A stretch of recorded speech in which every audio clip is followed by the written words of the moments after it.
Kembali Anda akan mengikuti Talkshow interaktif di SAS FM.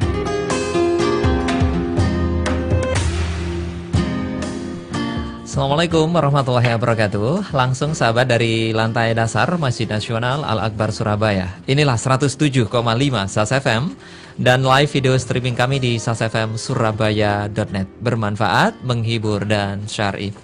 Sahabat, saya Alik A3, di Gatekeeper ada Hadi Mufidah dan juga ada Didin. Sahabat, kita ada di program Sosio Kota live dari Studio 1. Dan tema yang kita bahas ini momennya pas sekali sahabat, yaitu membahas terkait kesiapan transportasi menyongsong libur panjang akhir tahun, Natal dan juga Tahun Baru. Telah hadir narasumber kita, ada dua sahabat. Yang pertama Pak Sigit Susiantomo, narasumber tetap kita ya di Sosio Kota. Beliau dari Komisi 5 DPR RI. Saya sapa terlebih dahulu. Assalamualaikum Pak Sigit. Waalaikumsalam warahmatullahi wabarakatuh. Wah, akhirnya kangen sama kopiahnya nih. Pakai juga nih. Kemarin sempat absen ya. Sudah ketemu kopi. Oke, baik-baik. Yang kedua adalah Bapak Suban Wahyudiono. Beliau Kabid Lalu Lintas Dinas Perhubungan Provinsi Jawa Timur. Assalamualaikum Pak Suban. Waalaikumsalam Pak Ali. Alhamdulillah kabar baik ini Pak ya. Baik-baik Pak, sehat. Sehat, alhamdulillah. Baik. Sahabat di sini Anda juga boleh berpartisipasi, boleh bergabung, bertanya bersama dua narasumber kita. Teleponnya di 8297299, SMS dan juga WA kita di 0812-306345. Seperti biasa bagi Anda yang bertanya ada satu voucher bagi satu penanya terpilih dari SAS FM. Baik. Saya ke Pak Sigit terlebih dulu ini sebagai pembuka ini Pak Sigit, ini momennya pas sekali untuk kita simak ataupun kita kritisi. Kira-kira apa yang menjadi perhatian kita ini Pak? Ini kembali kepada sebuah kisah dan narasi besarnya adalah bahwa transportasi adalah bagian penting dalam hajat hidup masyarakat ya. Oleh karena itu menjalankan fungsi transportasi, mengantarkan manusia, barang dan jasa dari satu tempat ke tempat lain ya. Sebetulnya ada tugas dari pemerintah, bagaimana kita menjalankan dengan baik, menjamin ketepatan, keamanan dan kenyamanan. Nah, saya kira itu tiga kata kunci ya, tepat, aman dan nyaman ya kepada setiap pengguna transportasi. Nah, karena tugas pemerintah maka diupayakan pemerintah bisa menjalankan fungsi-fungsi pelayanan transportasi ini dengan baik ya. Dan ketika pelayanan itu tidak bisa diselenggarakan sendiri oleh pemerintah, pemerintah memberi kesempatan kepada pihak swasta atau masyarakat untuk bisa mengerjakan pekerjaan yang notabene adalah bagian dari pelayanan pemerintah kepada masyarakatnya. Nah, ini kita sekarang sedang ada di ujung tahun ya, ada liburan panjang anak-anak sekolah sampai dengan libur ini tahun 2017 besok ya. Kemudian ada lagi libur atau Natal ya, libur Natal, kemudian ada lagi tahun baru ya. Biasanya kegiatan antar kota, perjalanan, wisata dan seterusnya saat-saat peak season ya. Kami di DPR concern pada keselamatan dan kenyamanan angkutan ini. Dan kita sudah mengadakan ramcek untuk beberapa moda transportasi, khususnya transportasi rel, berbasis rel, kereta api sudah kita ramcek dan jalan. Mungkin di negeri ini transportasi yang relatif baik ya, adalah berbasis rel ini, kereta. Kereta ya. Yang kedua pesawat ya, pesawat sekarang udah ada perbaikan dan cukup bisa diandalkan, bahkan sudah banyak maskapai kita ekspansi ke luar negeri yang sudah mendapat sertifikat kelayakan ya, terbang bahkan ke Eropa. Beberapa beberapa airline swasta juga sudah dapat kelayakan itu ke Eropa ya, kelayakan terbang ke Eropa. Nah, angkutan laut juga begitu, masih kondisinya masih aman ya, masih perlu diperbaiki ya, angkutan laut karena termasuk salah satu angkutan yang cukup tinggi risikonya. Nah, yang paling bawah saya lihat pekerjaan besar memang pada angkutan darat. Angkutan darat ini yang langsung bersentuhan dengan masyarakat ya, jumlahnya puluhan ribu angkutan darat yang yang terkait juga dengan infrastruktur transportasi, yaitu jalan ya. Dan kondisi jalan juga sangat dipengaruhi oleh transportasi bis ini. Nah, pada kesempatan ini tentu kami ingin mendengar dari teman-teman di Sub Jawa Timur ya. Kami juga sudah mengadakan koordinasi dengan Kementerian Perhubungan. Salah satu yang saya sampaikan juga saat rapat dengan Raker dengan Pak Menteri adalah data tentang angkutan darat yang memang perlu perhatian ini. Lalu yang paling penting lagi bukan hanya menuntut kepada perusahaan angkutan swasta ya, agar mereka memperbaiki kinerja angkutannya, tetapi apa yang mesti kita lakukan juga, negara ini mesti bagaimana terhadap mereka, atau mereka apa yang bisa kita tolong, kita bantu kepada mereka. Ini kan dua arah ini. Tujuannya satu, menghadirkan satu angkutan yang baik, bisa diandalkan ya. Kemudian aman. Aman nih yang paling penting. Aman ini ya pentingnya. Yang paling penting aman ini, sehingga masyarakat dalam beraktivitas bisa lancar ya, dan tidak menghadapi kendala apa-apa. Satu lagi catatan bahwa angkutan memberi kontribusi besar pada aspek pengeluaran masyarakat. Oleh karena itu di beberapa negara maju ya, angkutan ini banyak mendapat subsidi. Angkutan berbasis rel, kereta maupun tram bawah tanah dan seterusnya itu, sehingga bisa mengurangi beban keuangan dari warga masyarakat ya. Nah, kalau angkutan ini sudah mahal tetapi tidak nyaman, tidak aman, tentu membuat beban masyarakat semakin berat ya. Nah, ini yang perlu jadi perhatian kita semua. Kita berharap agar masyarakat mendapatkan pelayanan yang baik, kemudian dengan harga yang kira-kira terjangkau oleh mereka, sehingga tidak menguras penghasilan mereka. Ingat, kita sedang menghadapi booming yang namanya bonus demografi ya. Memang sekarang lagi banyak-banyaknya anak muda dan kelas menengah mulai tumbuh banyak ya. Data terakhir kelas menengah dengan penghasilan dari 6 juta sampai 65 juta per bulan, itu sampai 70 juta jiwa. Sekarang jumlah penduduk Indonesia sudah 250 juta. 70 juta jiwa ini, sebagian di antara mereka kalau liburan betul-betul memanfaatkan untuk keluar kota, vakansi ya. Nah, oleh karena itu fenomena kemacetan di jalan-jalan itu adalah fenomena yang umum dan biasa karena jumlah kelas menengah yang besar ini. Nah, ini harus berbenah, negara harus berbenah, dan saya kira ini kesempatan yang baik ketemu dengan teman-teman dari Disub Jatim ya.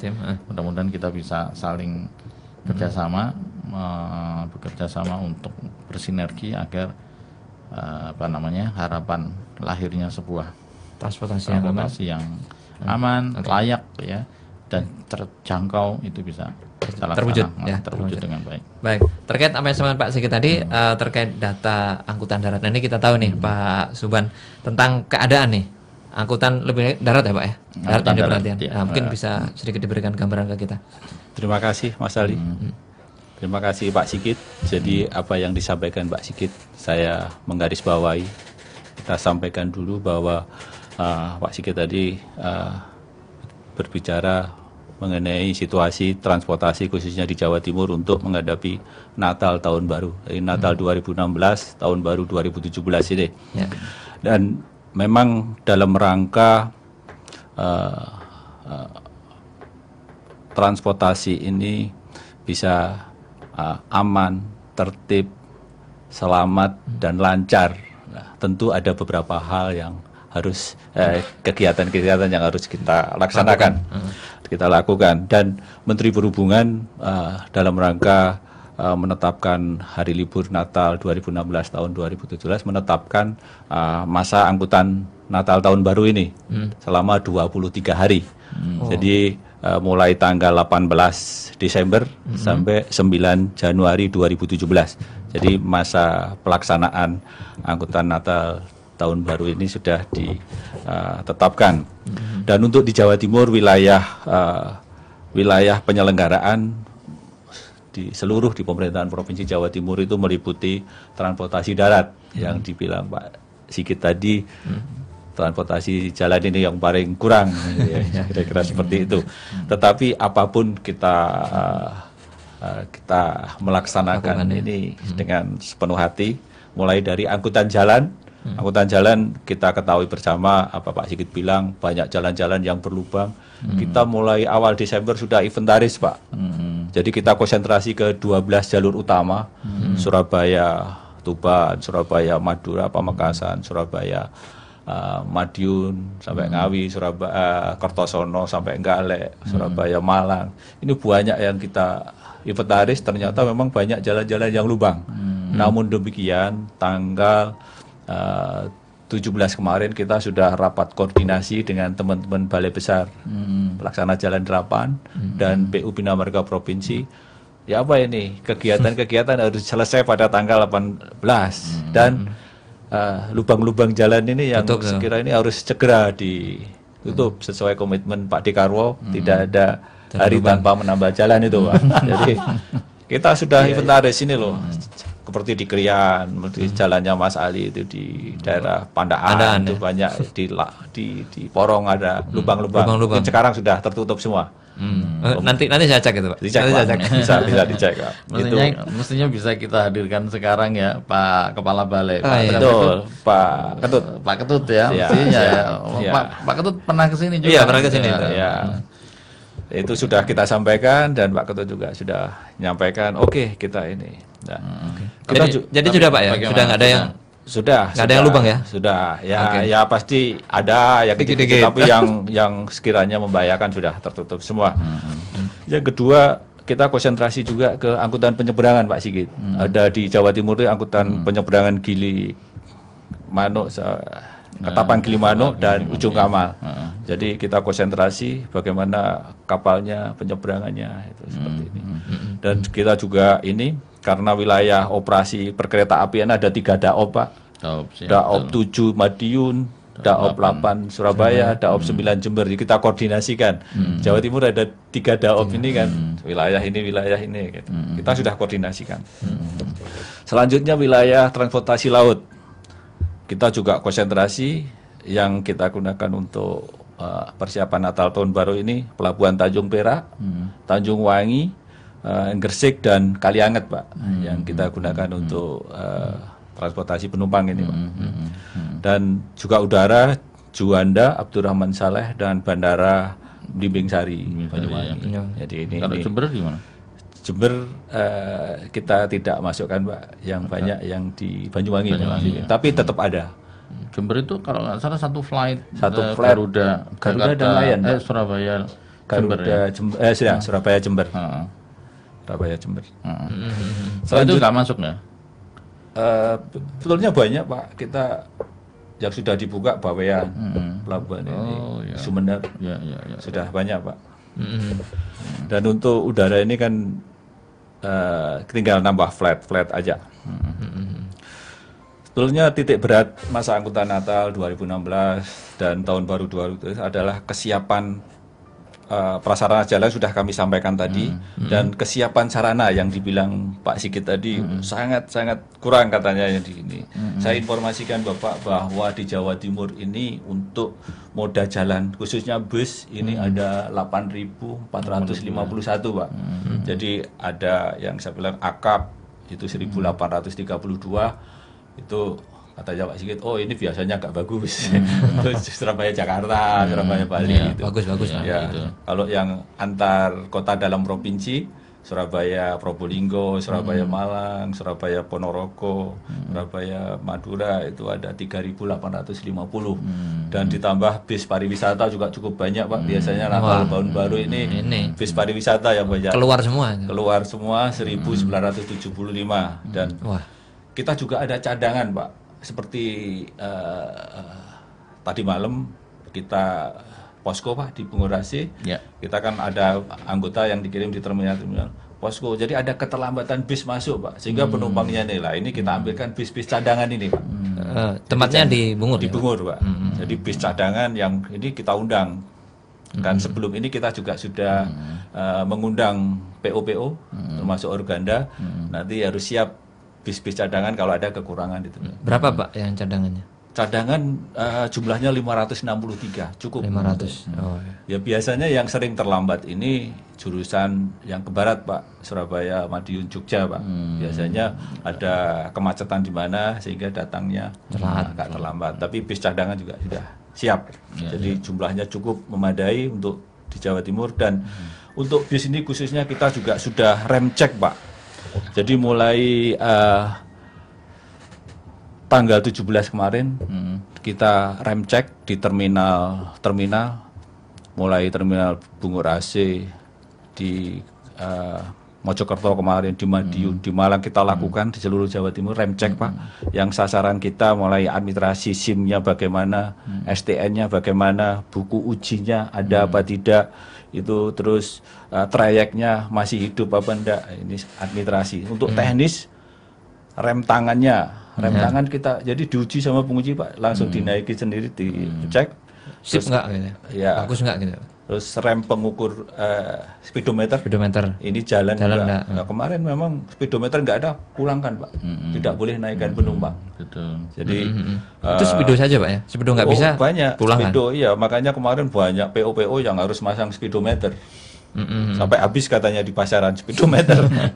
Dan sabuk keselamatannya. Kaca depan retak, pecah, kita juga nggak boleh pulangkan, tidak boleh ngangkut ini. Makanya kesiapan sudah luar biasa. Ada juga itu, Pak, temuan itu? Ada. Kadang-kadang ini yang lagi tren ini begini, Bapak. Mungkin kita juga sudah koordinasi sama teman-teman polisi.